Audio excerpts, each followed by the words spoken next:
Bom, então vamos iniciar então a nossa apresentação. Meu nome é Alex, eu sou aí doutorando do LabSolda, ali do programa de pós-MEC, programa de pós-graduação da UFSC. A gente vai estar falando hoje sobre a base física da transferência metálica. Eu vou estar apresentando dois artigos para vocês. Vou compartilhar primeiramente a tela aqui, né?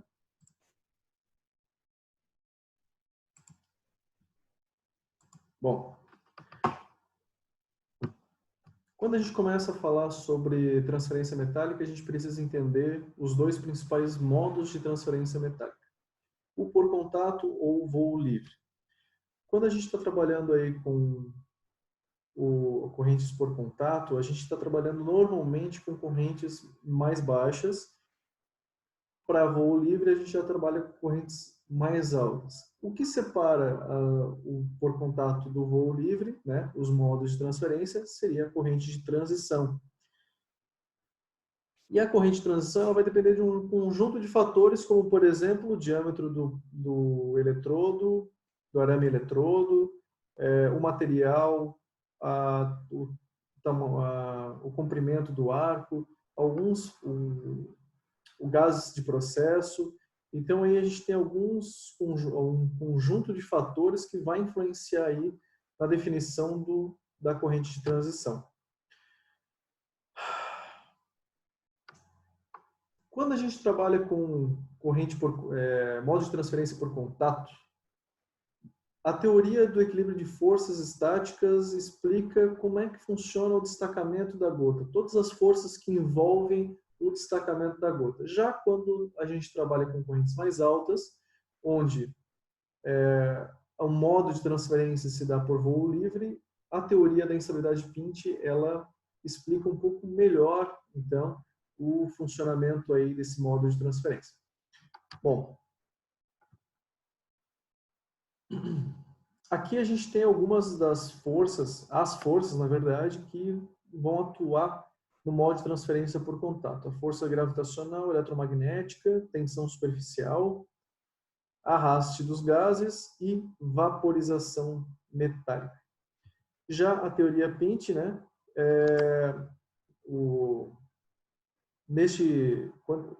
a teoria da instabilidade Pint, ela supera o efeito da tensão superficial com, na verdade, a força eletromagnética, a pressão exercida pela força eletromagnética na gota de material fundido. A gente vai entrar um pouco mais a fundo nessas duas teorias, né? As forças envolvidas numa e na outra, e a gente vai entender um pouquinho mais do porquê dessas duas teorias e as suas diferenças, tá bom? Então, primeiramente, falando aqui da teoria do equilíbrio de forças estáticas, a gente tem a força gravitacional. Essa equação aqui, ela representa, conseguimos estimar com essa equação aqui a força gravitacional, e a gente pode perceber aqui alguns elementos que vão explicar um pouquinho de como a força gravitacional ela exerce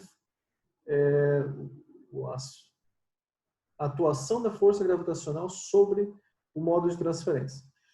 A gente tem aqui na equação a aceleração da gravidade, o diâmetro da gota e a densidade de metal líquido. Bom, o diâmetro da gota, conforme o diâmetro da gota aumenta, nós temos um aumento significativo na força gravitacional sobre o modo de transferência metálica. A gente consegue ver aqui que, pela equação, o diâmetro da gota é elevado ao cubo. E a densidade do material líquido, com certeza, também vai estar influenciando, e a aceleração da gravidade. Bom, o interessante é que o modo de transferência, a força, na verdade, gravitacional, a força gravitacional, ela continua atuando mesmo depois do destacamento da gota. Então, por exemplo, ela vai atuar no sentido do destacamento quando a gente está trabalhando na posição plana, né? Que seria essa primeira imagem aqui. Já quando nós estamos atuando com diferentes planos, como por exemplo sobre cabeça, aqui nessa primeira imagem aqui, a força gravitacional ela atua no sentido contrário ao destacamento da gota, tá? Então, ela já não se torna uma força no sentido do destacamento, e sim no sentido contrário. A força eletromagnética. Bom, essa força eletromagnética aqui, ela não ela na verdade, ela é desprezível quando a gente analisa o arame eletrodo no estado sólido. Porém, quando ele está no estado líquido, ele vai acabar sofrendo algumas deformações. E a gente vai perceber que o arame eletrodo, na verdade, a gota, né, se formando no arame eletrodo, ele vai sofrer ações da força eletromagnética no sentido contra o destacamento e posteriormente no sentido do destacamento. Aqui a gente tem a gente tem a permeabilidade magnética, multiplicada aqui pela intensidade de fluxo do campo eletromagnético, vezes a densidade de corrente. Bom, se vocês não entenderam, claro, ficou um pouco confuso ainda como é que funciona a força eletromagnética sobre o material fundido na ponta do eletrodo, do arame eletrodo. Essa equação aqui, ela nos apresenta, então, a pressão devida à força eletromagnética. Bom, ela utiliza aqui a permeabilidade magnética, a posição do plano em que se está medindo e o raio do condutor. Bom, aqui a gente consegue perceber que quanto maior o raio da gota, menor a pressão. E quanto mais ao centro da gota, maior a pressão, devido à força eletromagnética.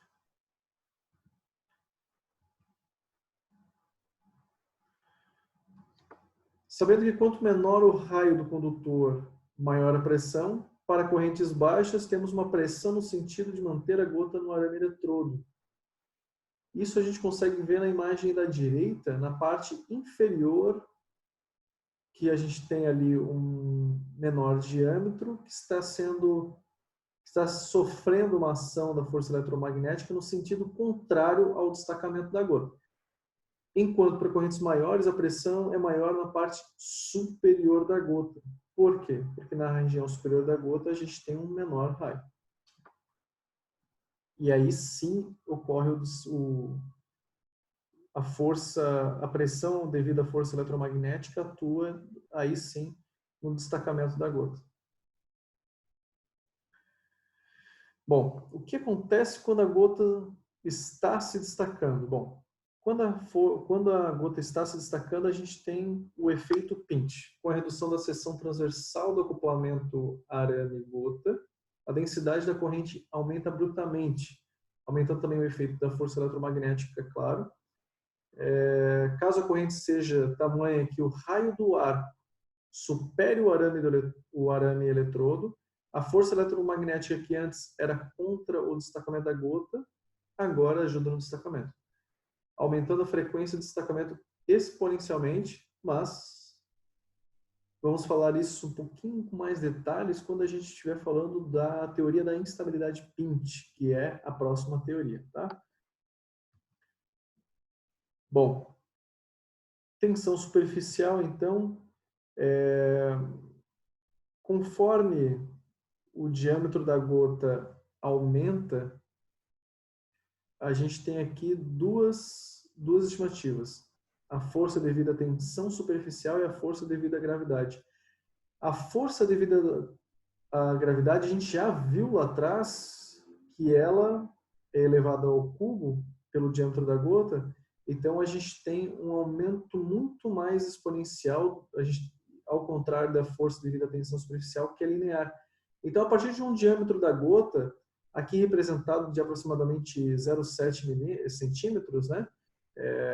Mas isso depende do material, depende de várias ações, vários fenômenos físicos, a gente já viu isso. Mas o que interessa aqui para nós nesse gráfico é o diâmetro crítico. É o momento em que a força gravitacional vence a tensão superficial da gota. Tá? Isso se dá, na verdade, a gente até vai falar um pouquinho mais para frente nos artigos, né, que a gente vai analisar, mas a tensão superficial ela tende a fazer com que o material em estado líquido assuma a forma de menor tensão superficial, menor área superficial, que seria, no caso, uma gota, né? Mas isso a gente vai ver com um pouco mais de detalhes, mais imagens, um pouco mais para frente. Bom, agora falando de força de arraste, né? Originada pelo jato de plasma em contato com a gota, a gente já ouviu isso na última apresentação do nosso colega, né? Ele forma-se vórtice embaixo da gota.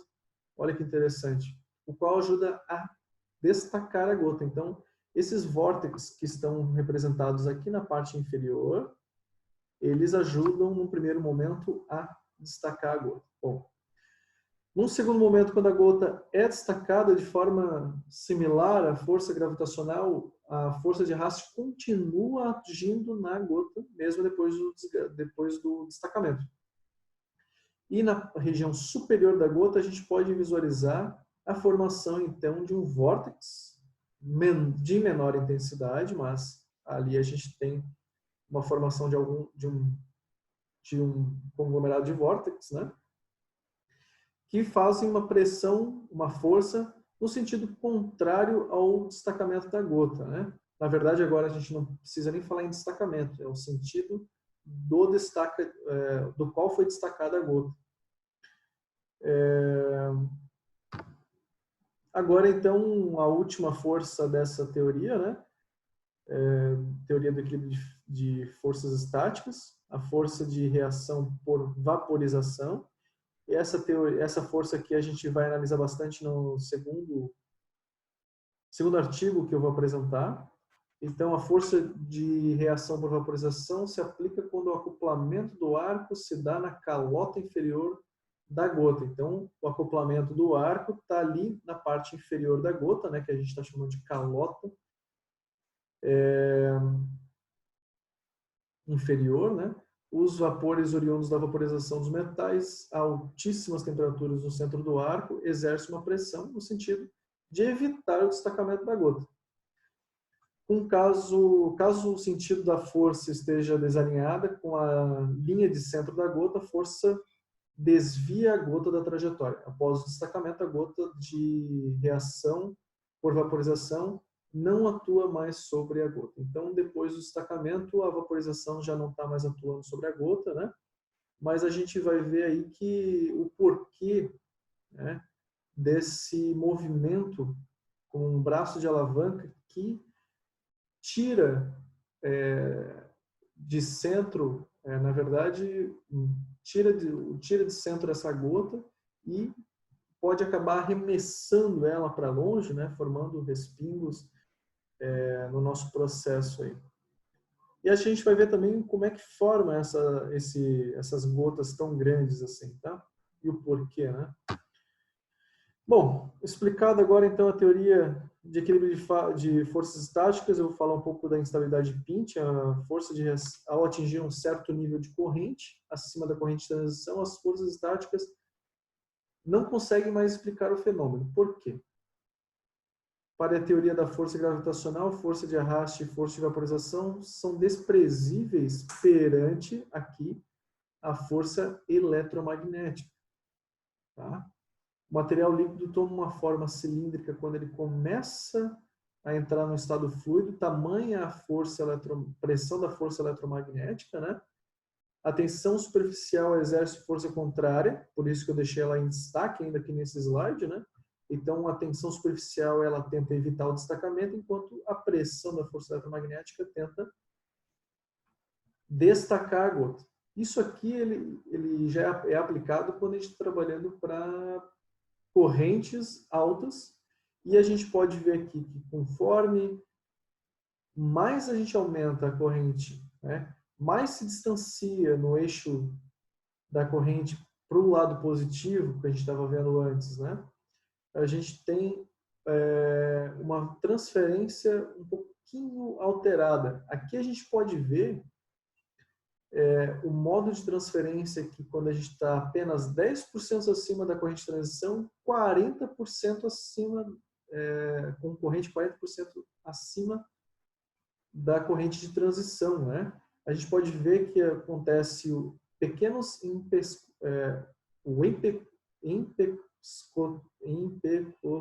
o efeito Pinch, ele é bastante acentuado em 2 pontos da nossa imagem ali, a qual vai ocorrer o primeiro destacamento da gota inferior e em seguida a superior. Essas correntes altas e devido ao efeito Pinch, ocasiona nesse modo de transferência uma frequência de transferência bastante alta, tá? Ao contrário de, por exemplo, uma transferência por contato, ou algumas outras que a gente vai acabar vendo um pouquinho mais para frente. Bom, explicada então a teoria de instabilidade de Pinch, a gente vai visualizar aqui nesse vídeo um exemplo simples, né? Esse vídeo foi feito no LabSolda, ele apresenta aqui para nós um exemplo de modo de transferência por voo livre. Já aqui nós temos então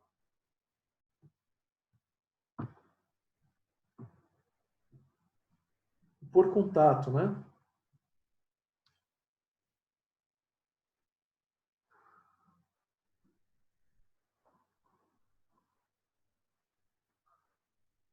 Bom, vocês podem ter percebido pelos 2 vídeos que por contato a gente acaba acarretando aí neste exemplo grande quantidade de respingo.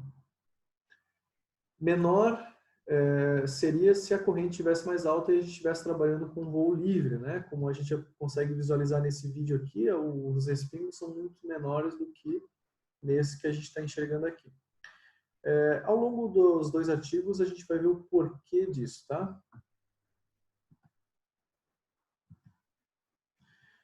Bom, dentro do modo por contato, modo de transferência por contato do voo livre, a gente tem na literatura, isso aqui ainda é parte da literatura, eu tirei do livro Scott, né? Ele mostra aqui para nós alguns tipos de transferência por ponte, por curto-circuito forçado.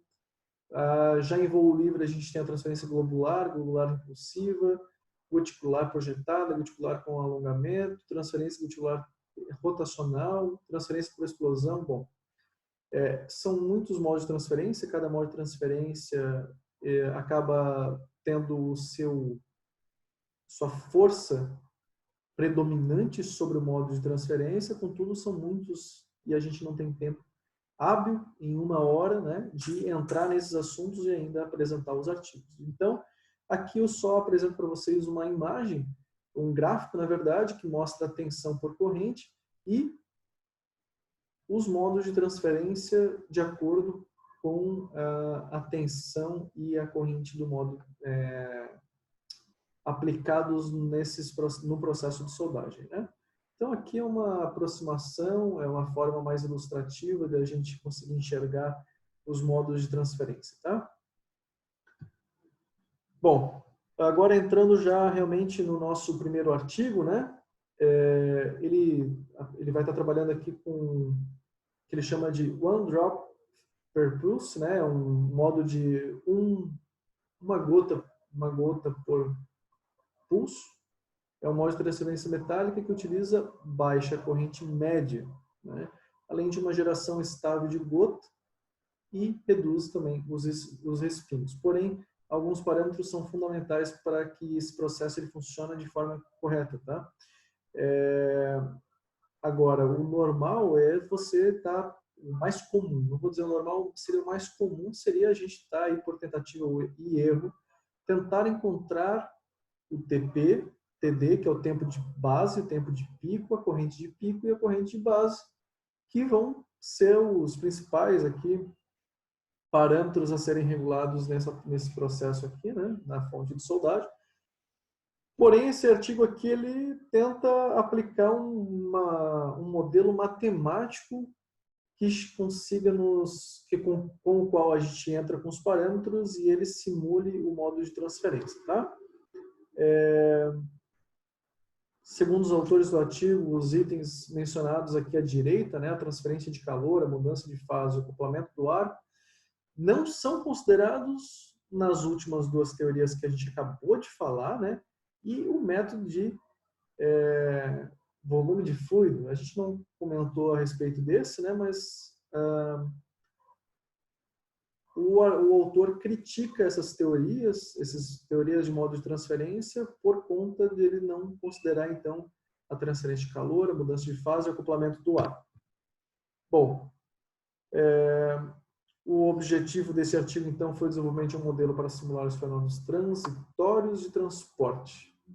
Foram simulados com este novo modelo 2 correntes constantes e 3 pulsadas para estudar os efeitos de corrente na formação de gotículas, desprendimento e dinâmica da poça de fusão. A gente consegue ver aqui, então, no esquemático, o arame eletrodo sendo alimentado com um polo positivo, tá? A formação da gota de fusão, o qual está recebendo gotas de metal fundido. Deixa eu ver aqui. Desculpe. A gente consegue ver a poça de fusão, a qual está recebendo, então, as gotas de metal fundido do nosso arame eletrodo, no qual está no polo positivo e a nossa peça está no polo negativo, tá? O gás de processo aqui, nesse caso, ele está sendo fornecido ali na região superior e a gente consegue identificar ali nas extremidades, né, aquele ponto pontilhado, a área de simulação. O que significa isso? Quer dizer que fora desse pontilhado, o computador ele não simula o que poderia acontecer, né? Então ele vai simular somente o que está dentro dessa região pontilhada. Pelas dificuldades realmente da simulação, né, de poder avaliar esses fenômenos que, na verdade, até hoje ainda nos trazem dúvidas, né? Quanto mais a gente estuda sobre esse tema, acaba mais surgindo dúvidas, né? E as dúvidas são cada vez mais complexas e difíceis de ser sanadas, porque é um fenômeno físico realmente complexo, o arco elétrico, né? No processo de soldagem. Bom, para facilitar um pouco, o autor deste artigo, ele dividiu aqui o fenômeno de transporte do arco do fenômeno de transporte do metal. Em algum momento, para cada quadro do processo, ele mesclou esses dois fenômenos na simulação.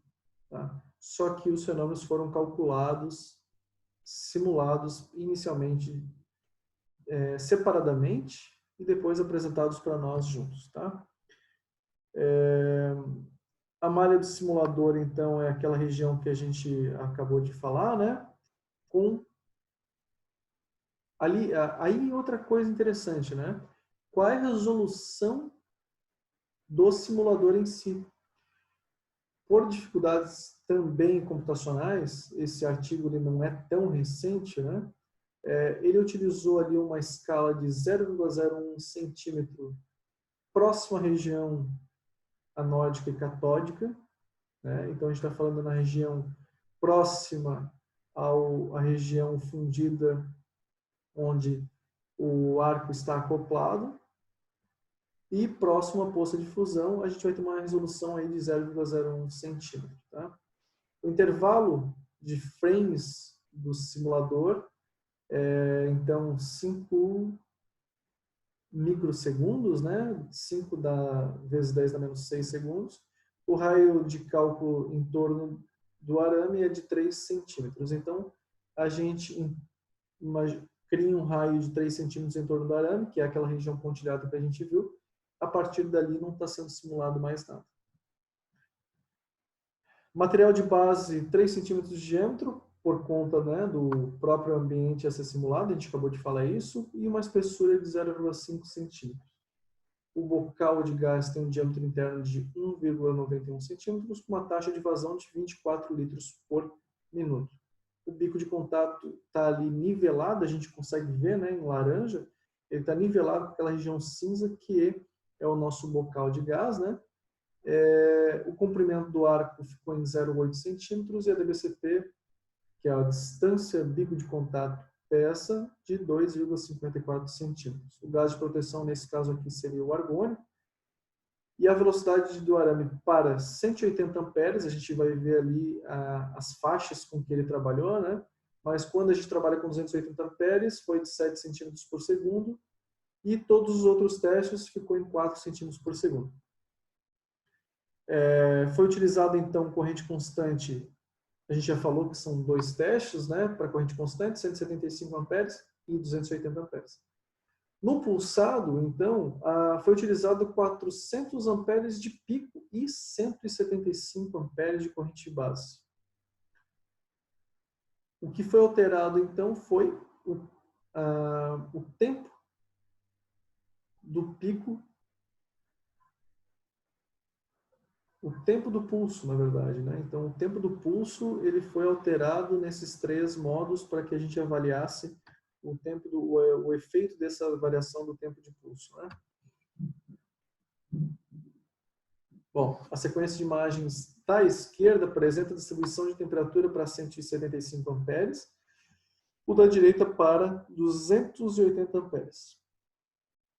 Quando a gente fala ali da esquerda 175 amperes, a gota se destacou em uma frequência baixa, menor de 5, menos que 5 Hz, formando gotas de até 3,2 milímetros.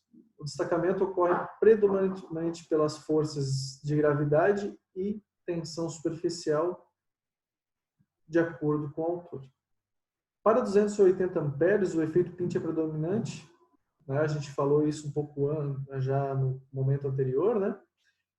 Então, isso proporciona um arco com temperaturas maiores, frequências de destacamento de 90 Hz, gotas com diâmetro de 1,4 milímetros. O formato côncavo, a gente pode ver aqui na região inferior, um formato côncavo da poça.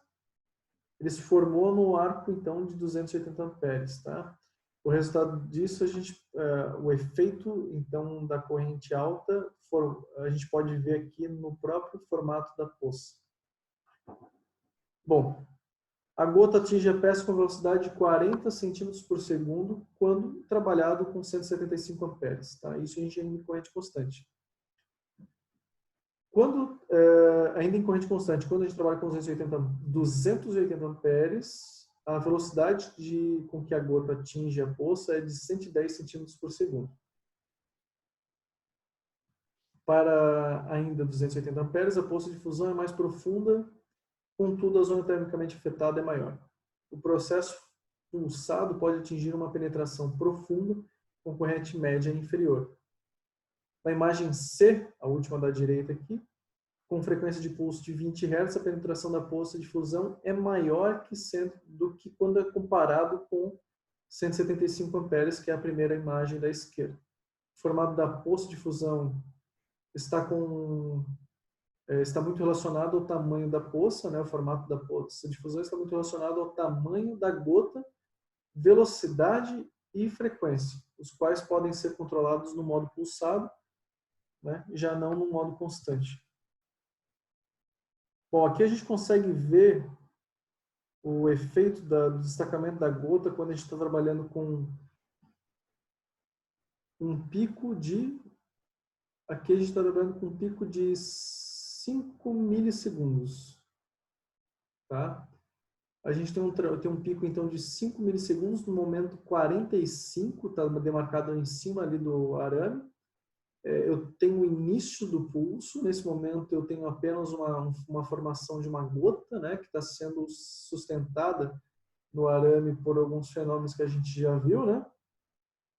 Principalmente aqui o de maior destaque seria a tensão superficial. Contudo, quando eu elevo a corrente para 400 amperes, eu tenho uma força é uma pressão devido à força eletromagnética bastante pronunciada, e 7 milissegundos depois a gente tem o destacamento da gota. Aqui, nesse caso, utilizando essa configuração, o diâmetro das gotas, na média, ficou em 1,9 milímetros, tá? Aqui na primeira imagem da esquerda superior, a gente tem, então, a primeira gota. Na imagem de baixo, na esquerda, embaixo ainda, a gente tem o destacamento já da segunda gota. Então, são 2 períodos. E a gente pode ver que é contínuo, né? Para cada período, para cada pulso, a gente está tendo uma gota.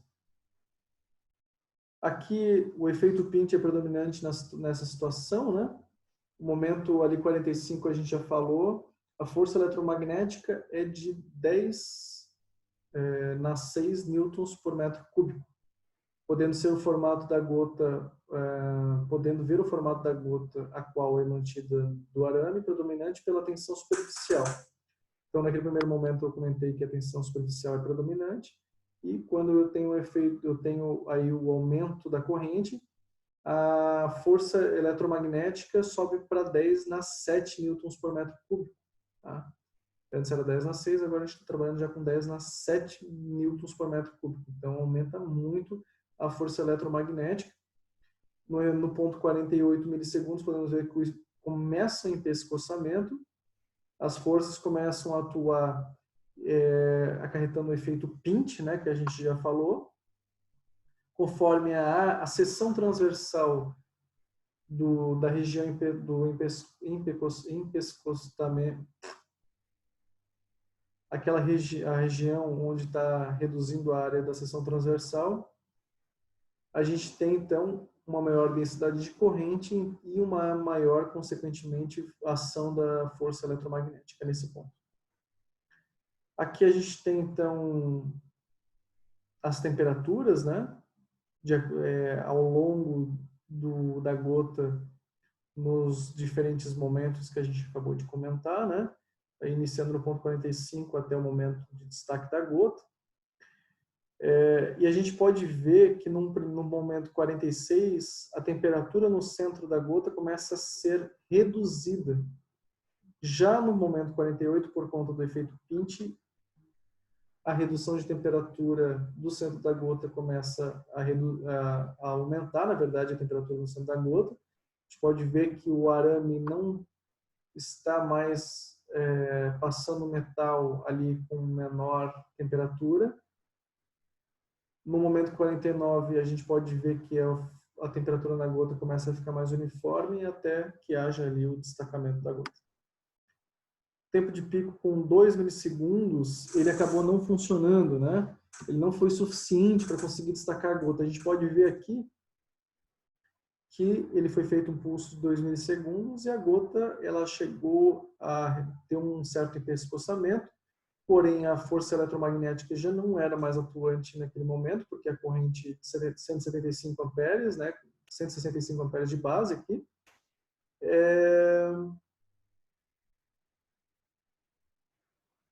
deixou de estar atuando, então, aplicando uma força eletromagnética predominante no processo. A tensão superficial se tornou, então, após o momento ali do pulso, a força predominante, impedindo que houvesse aí um destacamento da gota. Aqui, já com corrente, com 10 milissegundos de pico, a gente não tem somente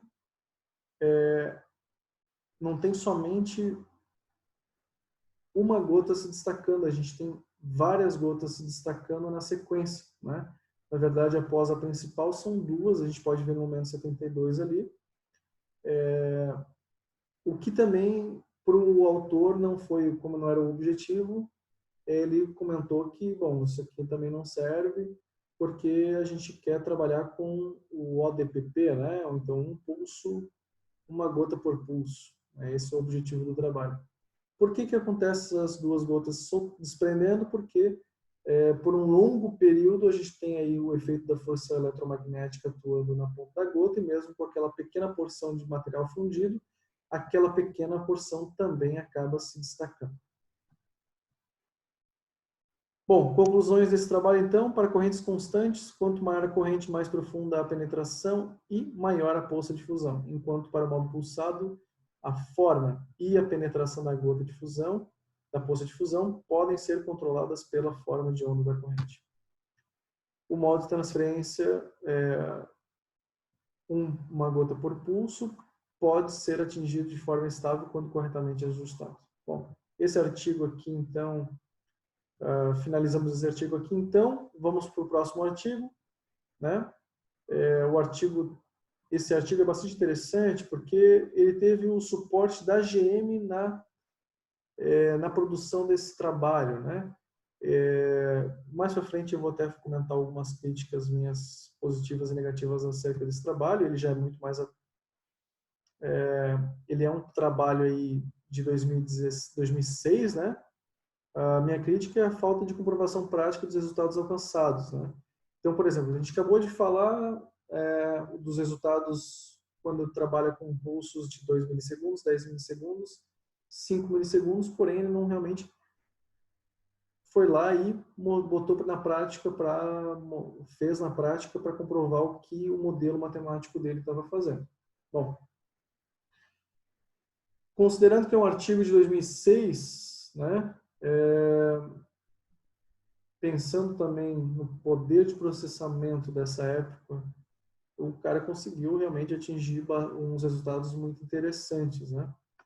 Mas, ainda assim, poderia, talvez, mais para frente, ele fez outros artigos, né? Não cheguei a encontrar, mas ele pode ter, de repente, feito outros trabalhos aí, no sentido de colocar isso aqui em prática, né? Agora, falando aqui, então, sobre o próximo artigo, o objetivo dele, então, foi construir um modelo unificado tridimensional para avaliar o comportamento do arco e do metal fundido por meio de simulações numéricas, né?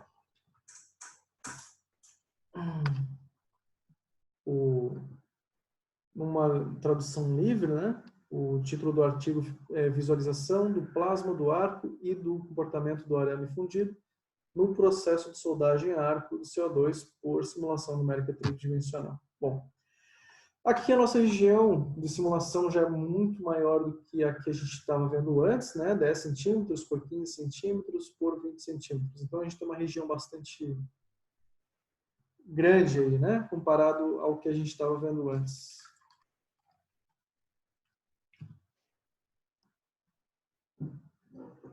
Contudo, né? Ainda pensando no poder de processamento, e claro, quanto mais foco, né, se tem no trabalho, melhores resultados a pessoa consegue atingir, né? Se quiser conseguir fazer tudo, acaba não conseguindo fazer nada, né? Então aqui o cara realmente ele focou ali na região anódica, né? Que nesse caso aqui é a nossa região acoplada ao arame eletrodo. Bom, foram consideradas, então, duas situações. A primeira com a gota centrada e a segunda com a gota deslocada. A gente consegue ver as duas situações aí na imagem, né? O deslocamento da segunda gota foi de 0,6 milímetros do centro. A gota nos dois casos tem 1 milímetro, com raio de 1 milímetro. A corrente de arco 300 amperes. E como a gente pode ver, inclusive, nessa imagem, né, o material de base ali não tem nada se formando, então a partir dali foi desprezado, né? Temperatura e concentração de vapor metálico, gota centrada. A gente consegue, aqui então, no caso da gota centrada, a gente consegue ver a concentração de vapor no lado direito e a temperatura no lado esquerdo. Bom, essa situação apresenta o momento de 100 milissegundos após o estado inicial do processo. Tá? Sendo que a taxa de alimentação do arame é de 10 metros por minuto. Quando a gota é simétrica, a temperatura do centro, a gente consegue ver ali, do arco, é menor. Né? Quando comparado com o que a gente vai ver a seguir, quando a gota está deslocada. Por que que isso acontece? Porque o centro do arco está preenchido com vapor metálico. Aqui a gente consegue ver a gota deslocada, o vapor metálico na região inferior, aqui a gente consegue ver essa região aqui mais, um verde mais escuro, o vapor metálico, por conta do fato, né, do vapor metálico não estar centrado, então a temperatura central do arco ali consegue atingir temperaturas maiores, né? Bom, aqui a gente consegue ver a densidade de corrente, né, para as duas situações, centrada à esquerda, deslocada na direita. A densidade de corrente depende da distribuição de temperatura. Podemos ver a distribuição uniforme na gota simétrica e já na gota não simétrica podemos ver a concentração de corrente onde a temperatura é maior, né? A gente pode ver aqui nesse ponto. Bom, para comprovar o que foi simulado então, por isso eu acho esse artigo aqui um pouco mais aprofundado, né? Ele fez um experimento prático, porém a produção da gota simétrica ele não conseguiu chegar numa gota simétrica para poder filmar. Foi utilizado 3 câmeras simultaneamente e para conseguir fazer essa captura foi feito então um gatilho eletrônico, né? Cada câmera então, uma câmera foi feita para capturar, uma câmera foi posicionada para capturar a gota, a outra a radiação do oxigênio e uma terceira a radiação do metal, né? Cada uma com um filtro passa-banda diferente. A gente consegue ver aqui a visão de cima e a visão lateral do aparato, né? E foi utilizado um espelho para que 2 câmeras conseguissem ali, a câmera B e a C, conseguissem fazer a monitoração a partir da mesma lente ali, né? Aqui algumas condições também do experimento. Corrente de arco, né? Tensão, o gás de proteção. Ele coloca aqui como um material de adição, né? O arame, eletrodo. Ele fala em metal mole, né? E com diâmetro de 1,2 milímetros, tá? Bom, é possível verificar pelo resultado da luz emitida pelo oxigênio, que é mais forte do lado esquerdo, aqui nesse caso. Já o metal está emitindo mais luz do lado direito, aqui, né? Lembrando que o eletrodo ele está aqui nessa posição igual para todas as outras imagens, né? O que mostra que as regiões de gás e vapor metálico são diferentes, semelhantes ao que foi simulado. Aqui nesse caso, as setas pretas simbolizam valores baixos e quanto mais brancas, né, valores mais altos. Aqui a gente tem a densidade de corrente, que flui para a região de alta temperatura, contudo a distribuição de temperatura da gota fundida e dominada pelo fluxo dentro da própria gota. Então a gente pode ver aqui nessa primeira imagem a corrente subindo, a corrente aqui nessa região próxima à gota, na verdade. Só que dentro da própria gota a gente pode ver que a região mais quente não é a mesma região mais próxima ao arco aqui, né? Então o fluxo da gota predomina aqui com temperaturas diferentes aqui em regiões diferentes do que a gente tem aqui no ar.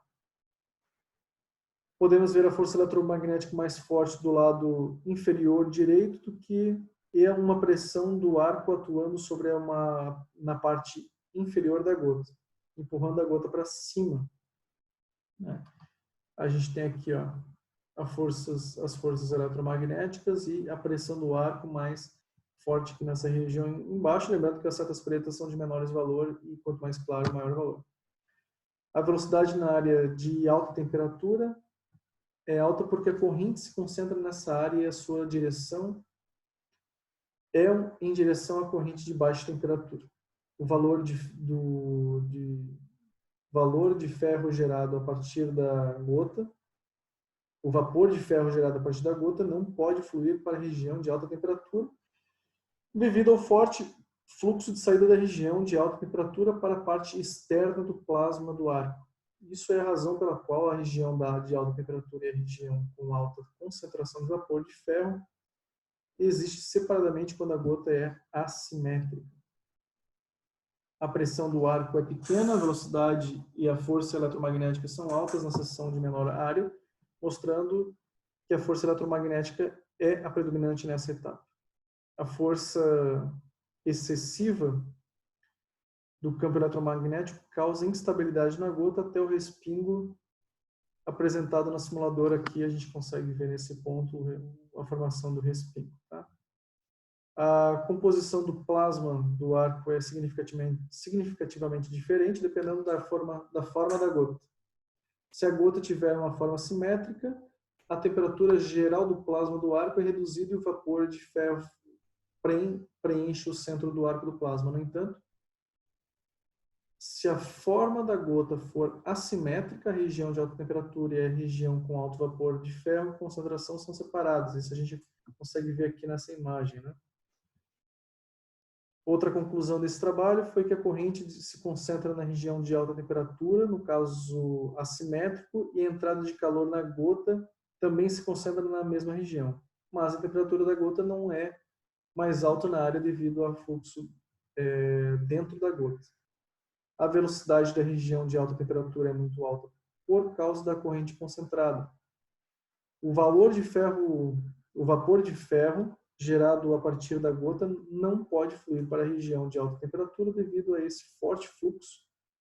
Essa é a razão pela qual pela qual a região de alta temperatura e a região de vapor de ferro de alta concentração existem separadamente em localizações separadas, né? Outra conclusão é que respingos durante o desprendimento é causado por uma forte força eletromagnética atuada no empescoçamento ali da gota. Isso a gente até viu em alguns outros exemplos, né? Então, para essa apresentação, que já está quase estourando o tempo, foram utilizados os 2 artigos mais o livro do Scott, também foi utilizado a referência de um livro que está sendo concebido pelo Lab Solda, né? Contudo, não tem um livro pronto ainda, não coloquei aqui a referência. E é isso aí. Infelizmente, a gente já está aí quase estourando 1 hora, né, de apresentação. Agradeço aí aos ouvintes. E a gente fica aí na sequência aberto a dúvidas, né? E por hora eu só tenho a agradecer. Muito obrigado aí por ter assistido a apresentação.